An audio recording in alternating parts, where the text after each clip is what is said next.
I moved into this apartment on Mifflin Street in early April. It wasn't anything fancy, just one bedroom unit in a 3-story brick building with that creaky charmy you only find in older downtown places, hardwood floors that moaned under your steps, radiators that hissed like they had secrets, and the kind of cracked crown molding that made you feel like you were living inside. A sepia one photograph had its quirks, but it felt like the kind of place a freelance guy like me should be living in. I was 27, a freelance video editor trying to get a footing while juggling gigs for wedding videos, low-budget commercials, and eventually a short film. I worked weird hours, usually with my headphones on hunched over my laptop. A bowl of lukewarm ramen nearby, half a Red Bull sweating on the desk. Sometimes I'd work straight through the night, especially when I had back-to-back deadlines or a stubborn client who needed endless revisions for the first few weeks. So everything was normal. I barely saw my neighbors, which suited me just fine. The guy across the hall nodded when we passed each other in the stair.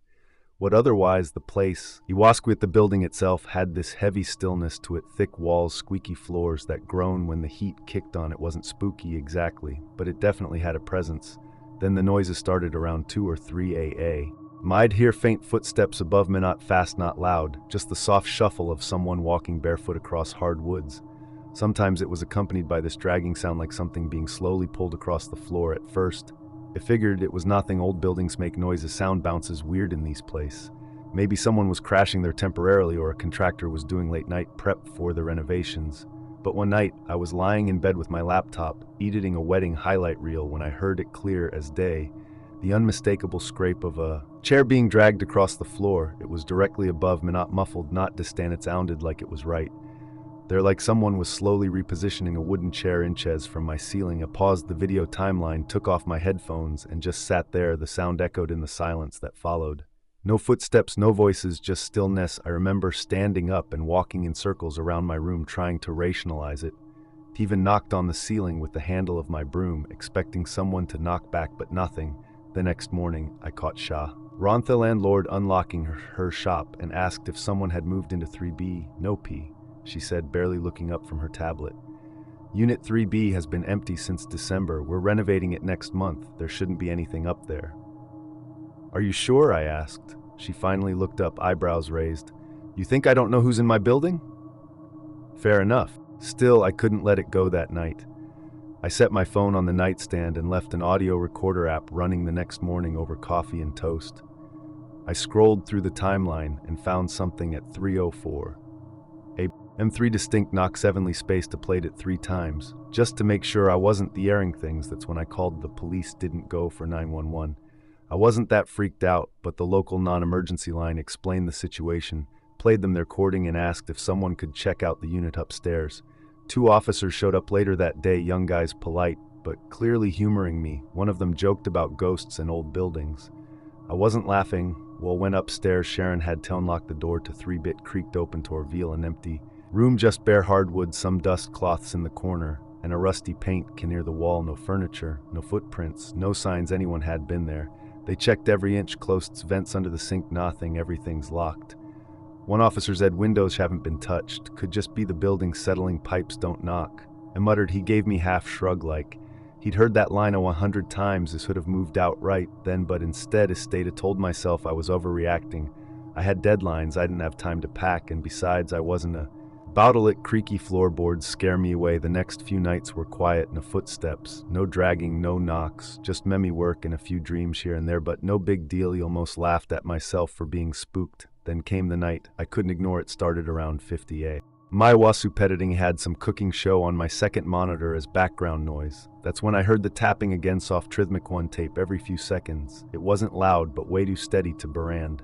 Like it was trying to get my attention without making a scene. I muted the video timeline and listened. Reoc, same spacing, same spot directly above my bed. It turned one light in the apartment. It's on the couch in the living room. Blanket wrapped around me, baseball bat next to me. Slept with one eye open. The next morning, I packed a duffel and texted my friend Nate. By that evening, I was sleeping on his couch. He broke the lease a few days later. Sharon didn't argue. She tried to play it off, said she'd never had problems like that before, but I could tell something had gotten to her. I left the key on her counter and didn't look back. I thought that would be the end of it, but about a month later, I got a DM from some guy I didn't recognize, and a greeting, just, "Hey, did you ever hear someone walking around upstairs?" That was it, no context, no intron of follow-up. I stared at it for a long time. I didn't answer, but I knew exactly what it meant. Someone else had moved in and they were hearing it too. We still have that old audio file saved on 2 drives, 3 evenly spaced, knocks plain as day. I've never listened to it again, and every once in a while, when it gets really quiet at night, I wonder what would have happened if I'd ever gone up there myself. I've lived alone since my divorce 4 years ago. Just me and my dog Jasper in a 2-bedroom ranch-style home in Little Rock. It's the kind of neighborhood that feels like it was designed for quiet evenings and lawn chairs. People keep their hedges trimmed and wave from their driveways like extras in a Hallmark movie after dealing with people all day in HR, resolving petty drama and smoothing over tension coming home to. That stillness was our leaf. My days were routine: coffee by 7, emails by 7:30, Jasper's walk at 6 p. Sharp Hugh was loyal to a fault. Part retriever parts had always nearby. Especially once the sun went down, I'd be watching TV, and he'd be curled up near the door, ears see occasionally twitching at distant noises. But in July, something about him shifted. It started with him waking me up same time every night, 2:30 a.m. Low, slow growl, not the usual excited bark at a squirrel or rustle. This was different. He'd stand completely still at the back door, stiff as a statue, staring into the yard, like he was waiting for something to appear or trying to warn me. I already had it first. I thought maybe a raccoon had started visiting the fence line, maybe a neighbor's cat, but turning on the porch light revealed nothing. The yard would be empty, dewy, with humidity, winds stirring the bushes just enough to make you second guesses your eyes after the 4th night in a row. The ordered Aaron Cam had it installed above the back door the same evening. It arrived. I figured if there was something or someone out there, I'd catch it. If nothing else, it would help me sleep first 3 nights. Nothing the yard looked like it always did. Some bugs a moth flitting across the lens, fireflies glowing like dying embers, nothing out of the ordinary. Then came night 4. Didn't event think to check the footage that morning. It was grogging late for a conference call. It wasn't until lunch, sitting at my desk with a sandwich and a lull between meetings, that I remembered the uploaded. I scrolled back to the time stamp 2:33 a.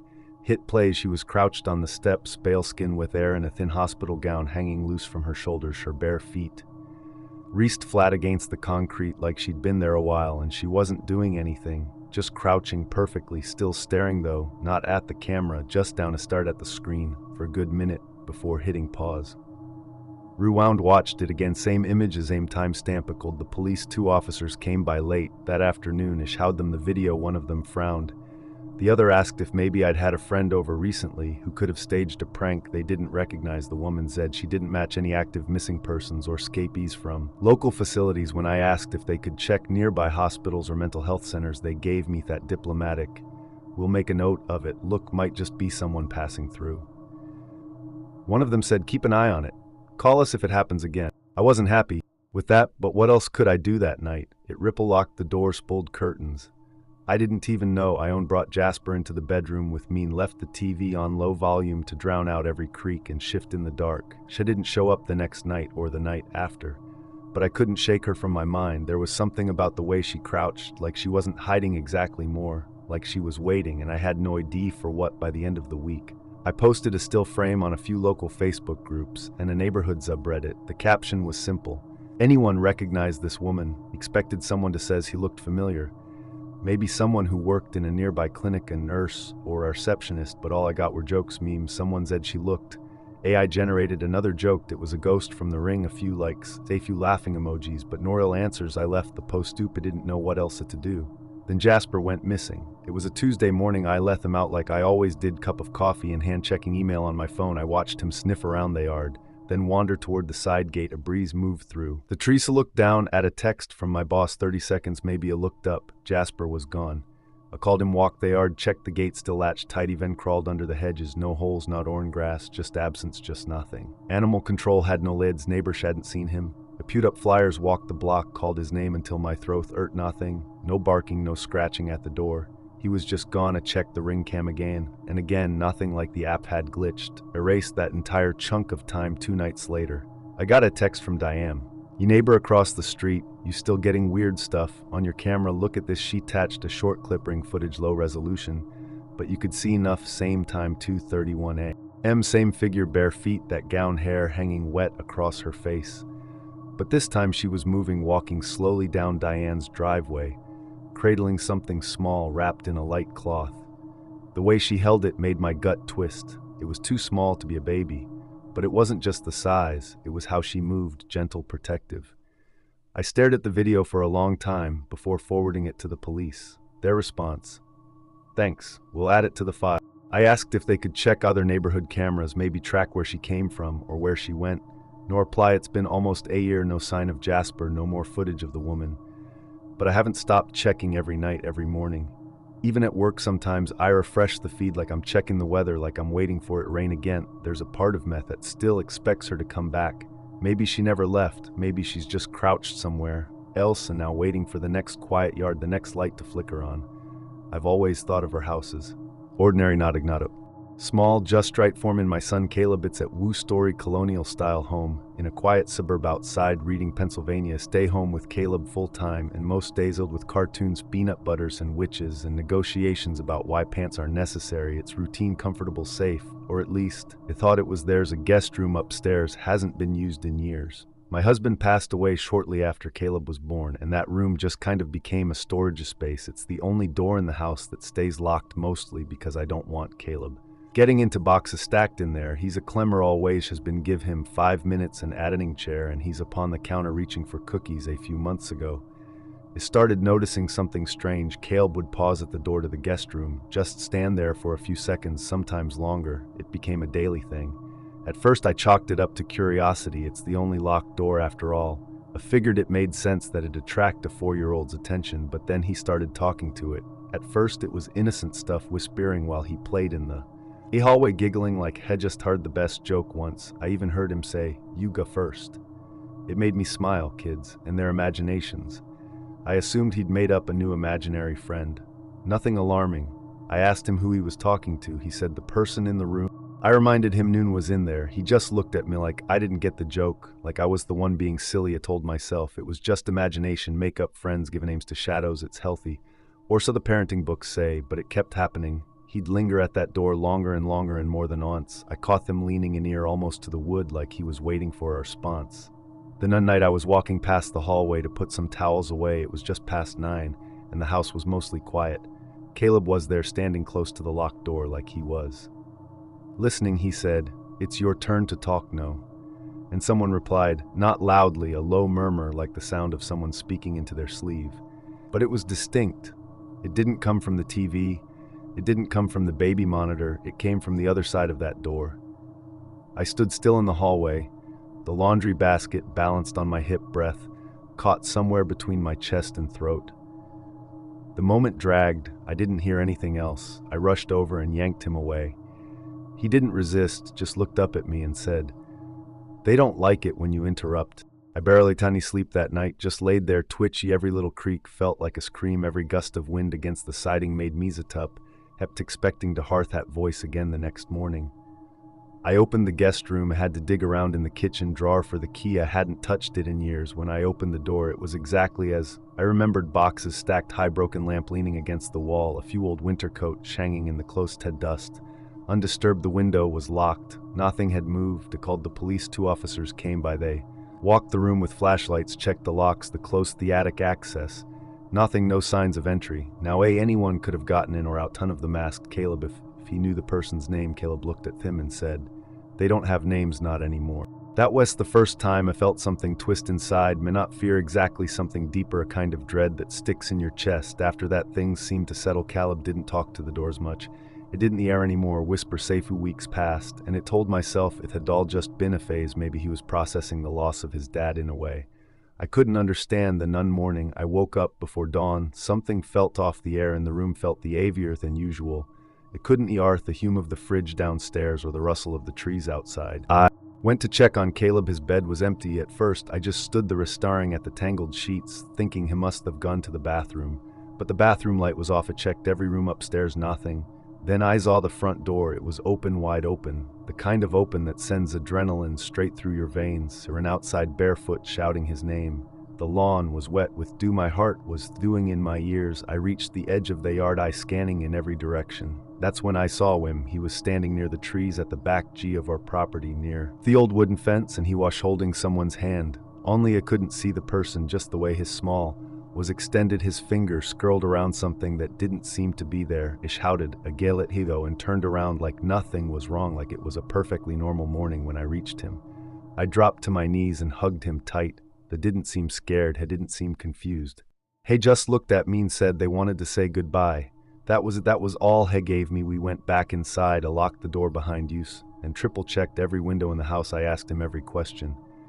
I could think of who was it, how did the door open, why didn't you wait, and just kept asking for break fast. Eventually, I gave up that same day. I had a security system installed, one of those with door sensors and camera. So it changed every lock in the house and moved a heavy dresser in front of the guest room door. Just for good measure, I didn't care how irrational it looked. I wasn't taking chances. It's been a few months. Now Caleb doesn't talk to the door anymore, or maybe he does and waits until I'm not around, but every now and then I'll catch him looking out the window early in the morning, just before the sun comes up, like he's waiting for someone. And the worst part is I've started waiting too. I live in Billings, Montana. Me is just a 3-bed, 2-bath place on the edge of town, one of those quiet neighborhoods where the streetlights feel too far apart, and everything gets real. Still after 9 I'm Dave. I work as a contractor. Dex sheds the ock. Asianal kitchen. Have lived here with my wife for going on 8 years, no kids, just use. And the house we thought we'd grow old in until last winter. It started with a knock. The first time was a Wednesday night around 10 p. My wife and I were watching TV, halfway through some true crime doc she'd picked. The knock came 3 short raps on the front door. I got up, peeked through the peephole, and saw a guy on the porch. Tall hoodie on head, angled low, like he didn't want to be seen. "Sorry, wrong house."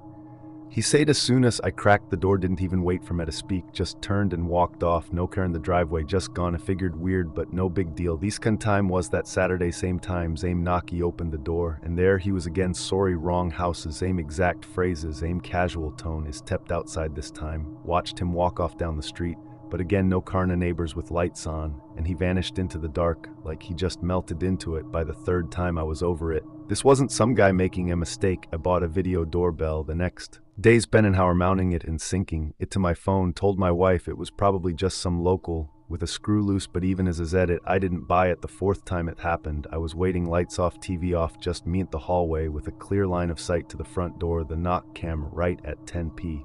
Swung the door open instantly. Noon. The porch was empty, street dead quiet, just the faint buzz of a far-off transformer and the crunch of my boots as I stepped outside, checked the footage. The next morning, it glitched right at 9:59. The footage skipped ahead 4 seconds, just enough to miss whatever or whoever was out. There I went through the settings, rebooted the app.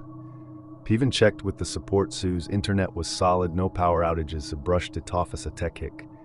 Until it happened again and again. Every single time he showed up, the video feed would glitch for a few seconds. I called the police after the 5th knock, told them what was happening. They sent a patrol car out that night. Died as weep, even walked around with flashlights. No footprints, no signs of forced entry or tampering. They told me maybe it was a prank or someone with the wrong address. Stuck on repeat, maybe a confused neighbor could be a drifter. One of the officers said, "This time of year we get some transients heading through." I asked about the camera glitches. They didn't have much to say about that. It kept happening one night. My wife and I stayed up with every light on, nothing came. The next night, right on time. "Sorry, wrong house." Same voice, same knock. The camera glitched again a week later. While I was out on a job, my wife called. It was around noon. "Did you turn off the alarm this morning?" she asked. "No, I left early. Didn't touch it. Why?" "It says it was disarmed manually."